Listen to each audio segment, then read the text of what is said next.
প্রথমেই বলে রাখি, আমরা দীর্ঘ 10 ঘন্টা লাইন দিয়ে তবে কামাখ্যা পুজো কমপ্লিট করতে পেরেছি।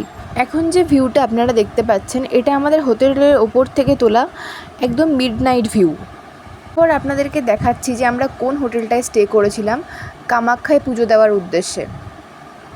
মোটের ওপর আমরা সবাই উঠে পড়েছিলাম 2:30 থেকে লাইন দেওয়ার জন্য। এবার আমাদের সবাইকে একটু আপনাদেরকে দেখাচ্ছি যে আমরা, এমনকি আমাদের যে পুচকেগুলো ছিল সাথে, তারাও ঘুম বন্ধ করে একদম পরিপাটি হয়ে রেডি হয়ে গেছিলো স্নান টান করে পুজো দেবে বলে। তো 2:30টার সিনটা দেখুন, একদম বাইরের দিকটা পুরো অন্ধকার, মনে হচ্ছে যেন রাতই, অবশ্যই রাত, মানে গভীর রাত মনে হচ্ছে। এবার আস্তে আস্তে আপনারা একটু সানরাইজটা দেখতে পারবেন, কিন্তু ইতিমধ্যেই আমরা প্রায় 1,500 লোকের পিছনে লাইন দিয়েছিলাম। আস্তে আস্তে একটু লাইট দেখা যাচ্ছে, ভোরের আলো ফুটেছে, এটা একটু দূরে, তাও কিছুটা ভিজিবল বলা যায়। আমাদের পিছনের দিকের লাইন আছে, তখন অ্যাপ্রক্সিমেট 5:30-6টা বাজে। আপনারা দেখুন এখানের পুরো ভিউজটা, এবার অনেকটাই বোঝা যাচ্ছে পাহাড়টাকে। আর যে শ্রী শ্রী শ্মশানকালী, আমরাই 1,500-এ ছিলাম, এখন মানে আরও অনেক দূর, 2,000-2,500 ক্রস করে গেছে। এবার মধ্যে কথা যেটা বলা, মানে আপনাকে প্রচুর পেশেন্স নিয়ে এখানে আসতে হবে। এখন যে লাইনটা আপনারা দেখতে পাচ্ছেন, এখান থেকে একটা কুপন দেওয়া হয়, সেই কুপনটা কালেক্ট করে আপনাকে সেকেন্ড লাইনের দিকে যেতে হবে। তবে হ্যাঁ, একটা প্রচলিত কথা ছিল এখানে নাকি ফটো তোলা হয়, রেটিনা টেস্ট হয়, আমরাও সেটাই ভেবেছিলাম, বাট আসলে এইসব কিছুই হয়নি, শুধুমাত্র কুপনটাই কালেক্ট করতে হয়েছে। এরপর আমরা স্ট্রেট ওয়েতে চলে যাচ্ছি মন্দিরের দিকে। এখানে বেশ কিছু ফুল বিক্রেতা অনেক রকমের ফুল নিয়ে বসেছিল। এরপর এই খাঁচার মতো যেটা দেখতে পাচ্ছেন, এখান থেকে আপনাকে এন্টার করতে হবে।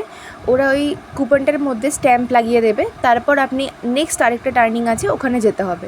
এখানে বসার জন্য বেশ ভালো কিছু আয়োজন করা হয়েছিল, অনেক ফ্যানও ছিল, তো খুব একটা গরমের প্রবলেম হয়নি। এরপর এই যে লাইনটা দেখছেন, এই বসার থেকে এই লাইনটা অবধি আসতে আমাদের 1.5 ঘন্টা সময় লেগেছে, কারণ ওই বসার জায়গাটায় 1.5 ঘন্টা আপনাকে স্টে করানো হবে। এরপর আপনি মন্দিরের দিকে ধীরে ধীরে প্রবেশ করবেন। এখানে বেশ সুন্দর একটা সিনারিও ছিল। এবার আমি একটু সবাইকে ঘুরে দেখাই, আমাদের টিম মেম্বার্সগুলোকে। ফার্স্টেই আমার হাজব্যান্ড রয়েছে, তারপরে ওর ফ্রেন্ডসরা রয়েছে অ্যান্ড দেয়ার ফ্যামিলিজ। সবাই হাই হ্যালো করবে এখানে, আপনাদের একটু দেখুন। আচ্ছা, নেক্সট হচ্ছে আমাদের এখান থেকে সিঁড়িটা পর্যন্ত ওয়েট করানো হয়েছিল near about 40 minutes to 45 minutes. মানে আপনার পাশে যখন আপনি উঠবেন, প্রত্যেকটা কর্নারে দুরকম করে বসার জায়গা রয়েছে। সেখানগুলোতে এই জন্যই করা হয়েছে যে প্রত্যেকটা স্টেতে আপনাকে মিনিমাম 0.5 ঘন্টা, 40 মিনিট, 45 মিনিট করে ওয়েট করতে হবে। এবার প্রায় আমরা মন্দিরের ভিতরে এন্টার করছি বলাই যেতে পারে। আপনাদেরকে বলছিলাম যে প্রত্যেকটা জায়গায় প্রায় বসার জায়গা করা হয়েছে। দেখুন এখানে কিছু দেখানো যাচ্ছে। আমার মনে হয় এতটা ভিড় হয়েছিল স্পেশালি অম্বাবুচির কারণে, কারণ অম্বাবুচিটা সামনেই চলে আসছিল। এবার আমাদের প্রত্যেকের মুখের অবস্থাটা দেখে আশা করি আপনারা বুঝতেই পারছেন যে সবাই আমরা কতটা বেশি টায়ার্ড। তবুও আমরা নিজেদেরকে চেয়ার করার চেষ্টা করছিলাম, কারণ ফাইনালি আমাদের পুজোটা দিতে হবে। এখানে বেশ কিছু ছাগল বলি দেওয়ার জন্য, এখানে মোষ বলিরও প্রথা আছে, সুতরাং মোষ আর পাঠা, ছাগল একসাথে সবটাই বলি হয়। তবে ওদের আর্তনাদটা শুনে খুবই খারাপ লাগছিল, কিন্তু এদেরই তো আমরা আবার সুস্বাদু হিসাবেই খেয়ে নিই। যাই হোক, এই যে প্রথম লাইনটা দেখতে পাচ্ছেন, এটা কিন্তু ভিআইপি পাসের লাইন, ঠিক আছে? তো আমরা ভিআইপি পাসে যাইনি, আমরা জেনারেলেই ছিলাম। সেই হিসাবে আমাদেরকে হয়তো আরও বেশি সময় ওয়েট করতে হয়েছে। একটা কথা খুব ভালো করে খেয়াল করবেন, এখানে কিন্তু সেভাবে ইনস্ট্রাকশন দেওয়ার মতন কেউ নেই। এটা আমাদের জেনারেলে কুপনটা ছিল যে কোনটা জেনারেল লাইন আর কোনটা ভিআইপি পাসের লাইন। সো এটা নিজেরা একটু ভালোভাবে খেয়াল করে নেবেন।